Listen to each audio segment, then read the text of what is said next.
আচ্ছা, তোমার সাকারে বিশ্বাস না নিরাকারে?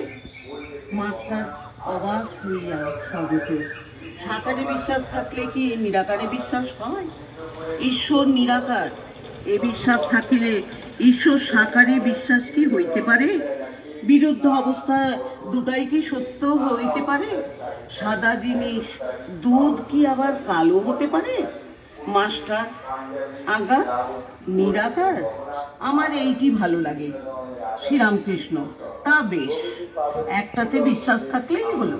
নিরাকারে বিশ্বাস তা তো ভালোই, তবে এ বুদ্ধি করো না যে এইটি কেবল সত্য আর সব মিথ্যা। এইটি যেন যে নিরাকারও সত্য আবার সাকারও সত্য। তোমার যেটি বিশ্বাস সেইটিই ধরে থাকবে। মাস্টার দুই সত্য এই কথা বারবার শুনিয়া অবাক হইয়া রহিলেন। এ কথা তো তাহার পুঁথিগত বিদ্যার মধ্যে নাই।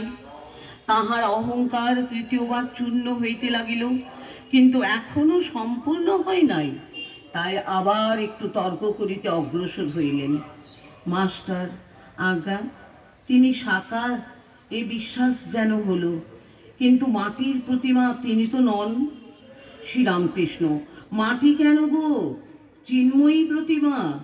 মাস্টার চিন্ময়ী প্রতিমা বুঝিতে পারিলেন না, বলিলেন আচ্ছা, যারা মাটির প্রতিমা পূজা করে তাদের তো বুঝিয়ে দেওয়া উচিত যে মাটির প্রতিমা ঈশ্বর নয়, আর প্রতিমার সম্মুখে ঈশ্বরকে উদ্দেশ্য করে পূজা করা উচিত।